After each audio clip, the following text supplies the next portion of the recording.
नमस्कार दोस्तों, मेरा नाम है भालचंद्र। ब्रह्मांड सिद्धाश्रम में आप सभी का स्वागत है। आज के इस वीडियो में हम चर्चा करेंगे चित्रा नक्षत्र की जो स्त्री होती है उनका संपूर्ण व्यक्तित्व किस प्रकार का होता है।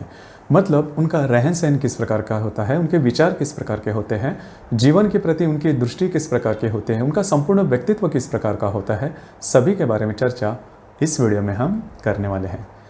अपना ये जो चैनल है ब्रह्मांड सिद्धाश्रम, इस चैनल पर अश्विनी नक्षत्र से लेकर रेवती नक्षत्र तक जो सभी 27 नक्षत्र है, इन सभी 27 नक्षत्रों का जो स्त्री वर्ग है उनका जो संपूर्ण व्यक्तित्व है वह किस प्रकार का होता है, उसके संदर्भ में वीडियो अपलोड हो रहे हैं, आप उसका आनंद ज़रूर लीजिए। तो आज के इस वीडियो में हम चर्चा करेंगे चित्रा नक्षत्र की जो स्त्री होती है उनका संपूर्ण व्यक्तित्व किस प्रकार का होता है।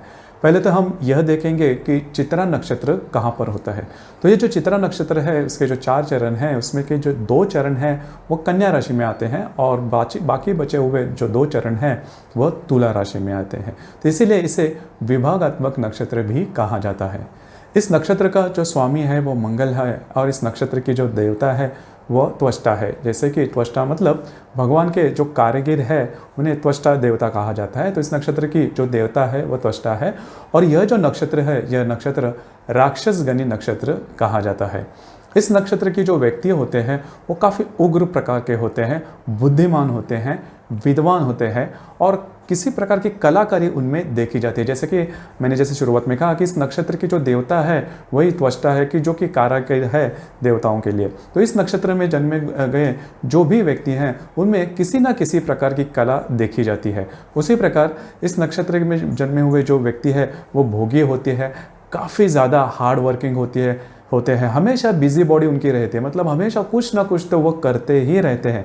मतलब शांत बैठना और स्वस्थ बैठना इन्हें पता नहीं होता। किसी न किसी प्रकार के काम के प्रति वो खुद को बिजी रखते हैं, धैर्यवान होते हैं, शौर्यवान होते हैं, किसी से भी ये डरते नहीं, थोड़े से तामसी वृत्ति के होती है। क्योंकि ये जो नक्षत्र है यह नक्षत्र राक्षसगणी नक्षत्र होने के कारण यह जो गुणधर्म है वो देखे जाते हैं। उसी प्रकार इस नक्षत्र राक्षसगणी होने के बावजूद भी इस नक्षत्र के जो व्यक्ति होते हैं वो सदाचारी होते हैं, ईश्वर भक्त होते हैं, परोपकार इनमें देखा जाता है। और सबसे अहम बात यह कुटुंब वत्सल भी होते हैं, व्यवहार कुशल होते हैं। उसी प्रकार सेवा वृत्ति उनमें देखी जाती है। संसार के प्रति इनका अट्रैक्शन काफ़ी ज़्यादा देखा जाता है।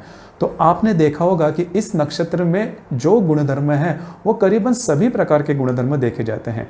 जैसे कि राक्षसगणी नक्षत्र होते हैं उनका जो गुणधर्म होता है कि धैर्यवान होना, शौर्यवान होना, हार्ड वर्किंग होना, बिजी बॉडी होना, ये भी गुणधर्म देखे जाते हैं। देवगणी नक्षत्र के जो गुणधर्म होते हैं जैसे कि परोपकार, ईश्वर भक्त, सदाचारी, यह गुणधर्म भी देखे जाते हैं। उसी प्रकार मनुष्यगणी जो नक्षत्र होते हैं उनमें जो खूबियाँ पाई जाती है जैसे कि सेवावृत्ति, कुटुंब वत्सलता, ये जो सभी गुणधर्म हैं मतलब राक्षसगणी, देवगणी और मनुष्यगणी नक्षत्र के जो भी गुणधर्म हैं वो सभी गुणधर्म इस नक्षत्र में पाए जाते हैं। इसीलिए ये जो नक्षत्र है यह नक्षत्र स्त्री और पुरुष दोनों के लिए भी काफ़ी अच्छा माना जाता है। इसके पहले के जो नक्षत्र थे उसमें भी हमने ये बात देखी थी।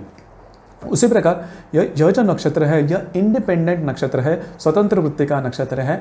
मतलब यह जो नक्षत्र है यह नक्षत्र बाकी किसी के हेल्प से या फिर मदद से आगे नहीं जाता, खुद के बलबूते पर आगे बढ़ने वाला यह नक्षत्र है। जैसे हमने देखा कि पूर्वा नक्षत्र है, उत्तरा नक्षत्र है, यह जो नक्षत्र है वो किसी और के मदद के आधार पर आगे बढ़ते हैं, लेकिन यह जो नक्षत्र है खुद के बलबूते पर आगे बढ़ता है और वही देखा जाता है। स्त्री वर्ग के बारे में अगर देखा जाए तो इस नक्षत्र में जन्मे हुई जो स्त्री होती हैं वो काफ़ी रूपवान होती है, उनमें सौंदर्य काफ़ी अच्छा देखा जाता है, कला देखी जाती है, बुद्धि और धन, ये सभी बातें इस नक्षत्र की जो स्त्री होती हैं उनमें देखी जाती है। और इनका जो व्यक्तित्व देखा जाए तो इनकी जो शारीरिक सौष्ठव होता है वो काफ़ी प्रमाणबद्ध होता है, काफ़ी ज़्यादा अट्रैक्टिव होता है, काफ़ी ज़्यादा आकर्षक होता है। खास करके इनका जो फेस है वो बहुत ही ज़्यादा अट्रैक्टिव होता है और चाहे कितनी भी उम्र हो जाए इनके देखने से पता नहीं चलती।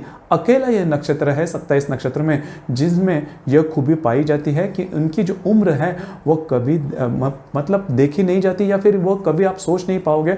मतलब इस नक्षत्र में जन्मी गई जो स्त्री है उनका जो सौंदर्य है वो आखिर तक उसी प्रकार से देखा जाता है। फैशन के मामले में भी अगर देखा जाए, इनका जो फैशन होता है वो थोड़ा सा भड़कीला होता है, थोड़ा सा तीखा फैशन होता है। जैसे कि हमने कृतिका नक्षत्र के बारे में देखा, रोहिणी नक्षत्र के बारे में देखा, अश्विनी नक्षत्र के बारे में भी ये बात थोड़ी बहुत जानी जाती है। तो उसी प्रकार इस नक्षत्र की जो स्त्री होती है, इनमें जो फैशन जो होता है वो थोड़ा सा तीखा होता है, थोड़ा सा जिसे हम आगे बढ़ने वाला होता है। और फैशन किस तरह से कैरी किया जाए, वो जो सेंस होता है, वो सेंस इस नक्षत्र की जो स्त्री होती है उनमें काफ़ी अच्छा देखा जाता है। उसी प्रकार इस नक्षत्र की जो स्त्री होती हैं उनमें शॉपिंग की चाह भी काफ़ी ज़्यादा देखी जाती है।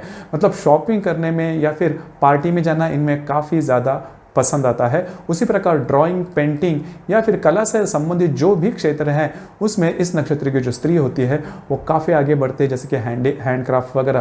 तो उस प्रकार की जो कला होती है वो उन्हें काफ़ी इजीली उन्हें अवगत भी होती है। तो ऐसे देखा जाए तो इस नक्षत्र की जो स्त्री होती है उनमें काफ़ी ज़्यादा गुणधर्म देखे जाते हैं। कुटुंब वत्सलता, फैमिली से ज़्यादा अटैचमेंट, व्यवहार कुशलता की कहाँ पर पैसे खर्च करने हैं, किस तरह से पैसे खर्च करने हैं, किस तरह से पैसे बचाने हैं, तो वो सभी जो बातें हैं इस नक्षत्र की स्त्री में देखी जाती है। उसी प्रकार इस नक्षत्र के में अगर इनका जो करियर है उसके संदर्भ में अगर देखा जाए तो जैसे मैंने कहा कि बुद्धिमान यह नक्षत्र है, तो इस नक्षत्र में ऐसा कोई क्षेत्र नहीं कि जिसमें इस नक्षत्र की जो स्त्री है वो आगे नहीं बढ़ती। जैसे कि डॉक्टर है या फिर इंजीनियरिंग फील्ड है, आर्किटेक्ट की फील्ड है, उसी प्रकार व्यापारी है, परफ्यूम इंडस्ट्री में भी, मतलब फैशन की जो इंडस्ट्री है, परफ्यूम इंडस्ट्री है, कला से संबंधित, आर्ट से संबंधित बॉलीवुड इंडस्ट्रीज है, स्टेज है, तो इसके संदर्भ में बुटीक भी है। तो इसके संदर्भ में जो भी क्षेत्र है उस क्षेत्र में इस नक्षत्र की जो स्त्री है वो काफ़ी ज़्यादा आगे बढ़ती है। मतलब कोई ऐसा क्षेत्र नहीं, क्योंकि इस नक्षत्र में सभी जो गुणधर्म है वो पाए जाते हैं। जैसे मैंने शुरुआत में कहा, इस वजह से इस नक्षत्र की जो स्त्री है किसी भी क्षेत्र में, चाहे वो नौकरी हो या फिर किसी प्रकार का व्यापार हो, इस नक्षत्र की जो स्त्री होती है वो काफ़ी इजीली आगे बढ़ सकती है। उसी प्रकार व्याधि के बारे में अगर देखा जाए तो इस नक्षत्र की जो स्त्री है इनमें काफ़ी एक्सट्रीम व्याधियाँ नहीं देखी जाती, लेकिन मैंने जैसे शुरुआत में कहा कि इस नक्षत्र की जो स्त्री होती है वो काफ़ी बिजी बॉडी होते हैं, बहुत ज़्यादा हार्ड वर्किंग होते हैं, और जो बिजी रहते हैं, किसी ना किसी काम में एंगेज रहते हैं, तो उनके लिए थोड़ा सा कटना, कट्स, वॉल्स, कटना, छिलना या फिर जलना या फिर फ्रैक्चर होना, छोटे मोटे एक्सीडेंट होना, ये बात काफ़ी आम हो जाती है। तो ये बात इस नक्षत्र की स्त्री में देखी जाती है। पित्त प्रकोप के वजह से जो भी व्याधियाँ हैं वो भी देखी जाती हैं। उसी प्रकार गायना कॉम्प्लिकेशंस, मतलब स्त्री के संदर्भ में भी जो व्याधियाँ हैं वो व्याधियाँ इस नक्षत्र की जो स्त्री होती है उनमें देखी जाती है। किडनी से रिलेटेड, किडनी स्टोन या फिर किडनी से रिलेटेड कॉम्प्लिकेशंस वगैरह वो भी इनमें देखे जाते हैं। हेपेटाइटिस, यह भी जो व्याधि है वो भी इनमें देखी जाती है।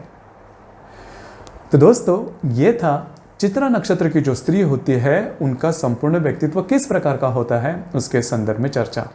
आपको ये वीडियो कैसे लगा, आपने किस तरह से अनुभव किया, नीचे कमेंट बॉक्स में ज़रूर कमेंट करना। और अपना जो चैनल है ब्रह्मांड सिद्धि एस्ट्रो, इसे भी लाइक, शेयर और सब्सक्राइब ज़रूर करना। धन्यवाद।